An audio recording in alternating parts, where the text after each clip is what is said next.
podsetkada mavjud bo'lgan perforatsion listlar bilan lazerda kesilgan listlarning farqini ko'rsatib o'tmoqchi edim. Aynan mana shu joyda mana ajib bir pech lavhani orqa foniga lazerda kesilgan listlardan o'rnatilgan. Mana ko'rishingiz mumkin. Xo'p, bu joyda farqini qayerdan bilsa bo'ladi? Lazerni reskada, lazerda kesilganda katta yacheyka va mayda yacheykalar ham bo'ladi.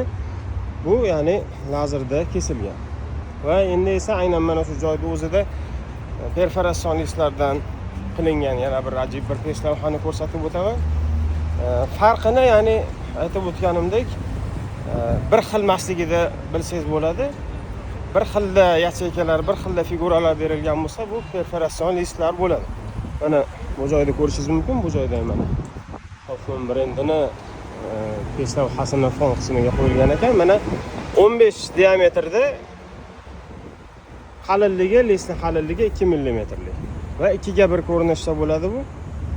Ya'ni buni nimaga ko'rsatib o'tyapman? Sababi perforatsion listlar lazerda buyurtma qilib kestirgandan ko'ra ancha arzonroq, teng yarmiga arzonroq chiqadi. Ya'ni hamyonbop bo'ladi. Lekin farq u darajada katta emas. Ya'ni o'sha effektni berishi mumkin bo'ladi mana. Bir xilda bo'ladi bu. Pech lavhani orqasiga ajib bir ko'rinishda bo'ladi. Ammo lazerda ham qildirishim kerak, aynan shunaqa boshqacha figuralar ham bor deydigan bo'lsangiz, unaqa xizmatlar ham bor. Ularni ham qilib bitirib berishimiz mumkin bo'ladi.